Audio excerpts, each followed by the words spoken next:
സമയം രാവിലെ 7 മണി. എനിക്ക് പെട്ടെന്ന് അമ്പലത്തിൽ പോയി പ്രാർത്ഥിക്കണമെന്ന് തോന്നി കേട്ടോ. അങ്ങനെ തോന്നി ഞാൻ രണ്ടാമതൊന്നും ചിന്തിക്കാറില്ല. ഞാൻ വേഗം എന്താക്കി പോയി കുളിയെല്ലാം കഴിഞ്ഞ് ഫാൻ്റെ ഉള്ളിലൊന്നും മുടിയൊക്കെ ഉണക്കി പെട്ടെന്ന് തന്നെ റെഡി ആയിട്ട് ഇങ്ങനെ ഇരിക്കുകയാണ്. ഇരിക്കുന്നതെന്ന് വെച്ചാൽ അമ്മേനെ കാത്തിരിക്കുകയാണ്. അമ്മേനെയും കൂടെ കൂട്ടിയിട്ടാണ് ഇന്ന് അമ്പലത്തിൽ പോകുന്നത്. അങ്ങനെ ഇതാ അമ്മ റെഡി ആയിട്ട് വന്നിട്ടുണ്ടായിരുന്നു. അങ്ങനെ നമ്മൾ വീടിനൊരു യാത്രയെല്ലാം പറഞ്ഞ് നടക്കാൻ തുടങ്ങുകയാണ്. ഇന്ന് നമ്മൾ കൂത്താളി അമ്പലത്തിൽ പോകാൻ വേണ്ടിയിട്ടാണ് പ്ലാൻ ചെയ്തിട്ടുള്ളത്. കുറച്ച് ദൂരം നടക്കാനുണ്ട് കേട്ടോ. അങ്ങനെ കഷ്ടിച്ച് നമ്മൾ നടന്ന് ഒടുവിൽ എവിടെ എത്തി, അമ്പലത്തിൽ എത്തിയിട്ടുണ്ടായിരുന്നു. അമ്പലത്തിൻ്റെ ഉള്ളിലേക്ക് കയറിയപ്പോഴാണ് കുറച്ച് തിരക്കെല്ലാം കാണുന്നുണ്ട് കേട്ടോ. ശിവരാത്രി ആയതുകൊണ്ടായിരിക്കാം ഇന്ന് അത്യാവശ്യം തിരക്കെല്ലാം.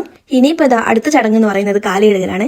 അങ്ങനെ ഞാനും അമ്മയും കൂടെ കാലെഴുകാൻ വേണ്ടി പോയപ്പോൾ അവിടെ ഒരുപാട് ആൾക്കാർ നിന്ന് കഥ പറയുകയും ഫോട്ടോ എടുക്കുകയും ചെയ്യുന്നുണ്ടായിരുന്നു. നമ്മൾ അങ്ങനെ അവരെ നോക്കി കാലെല്ലാം കഴുകി വരി നിൽക്കാൻ പോയി. എന്തിനാ വരി നിൽക്കുന്നതെന്ന് വെച്ചാൽ അമ്മയ്ക്ക് എന്തൊക്കെയോ കഴിപ്പിക്കാനുണ്ടായിരുന്നു. അതും കഴിപ്പിച്ച് നമ്മൾ നേരെ തൊഴാൻ വേണ്ടി പോവാണ്. ശരിക്കും അമ്പലത്തിലേക്ക് വരുമ്പോൾ അച്ഛനെയും അനിയനൊക്കെ കൂട്ടണമെന്നുണ്ടായിരുന്നു. പക്ഷേ അവരൊക്കെ ഓരോരോ സ്ഥലത്താണ് ഉള്ളത്, അതുകൊണ്ട് അവരൊന്നും കൂട്ടാനായില്ല. അങ്ങനെ ഞാനും അമ്മയും കൂടെ തൊഴുതിറങ്ങി ചന്ദനെല്ലാം വാങ്ങിയിട്ടുണ്ടായിരുന്നു. അവിടുന്ന് കഴിപ്പിച്ച് എന്തൊരു പ്രസാദം കൂടെ കിട്ടി.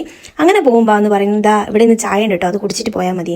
അങ്ങനെ ഞങ്ങൾ ഉപ്പുമാവും അച്ചാറും ഒന്ന് രാവിലെ അവിടെ ചായക്ക് ഉണ്ടായിരുന്നത്. അങ്ങനെ ചായയും കുടിച്ച് ഞാനും അമ്മയും ഇറങ്ങാൻ പോകുമ്പോൾ അമ്മർന്ന് എൻ്റെ 2 ഫോട്ടോ എടുത്തത്. അങ്ങനെ അമ്മേൻ്റെ ഫോട്ടോ എടുത്ത് ഞങ്ങളിതാ ഇന്ന് അമ്പലത്തിൽ നിന്ന് ഇറങ്ങുകയാണ് ഗൈസ്. അപ്പോൾ ഇന്നത്തെ വീഡിയോ ഇത്രയേ ഉള്ളൂ.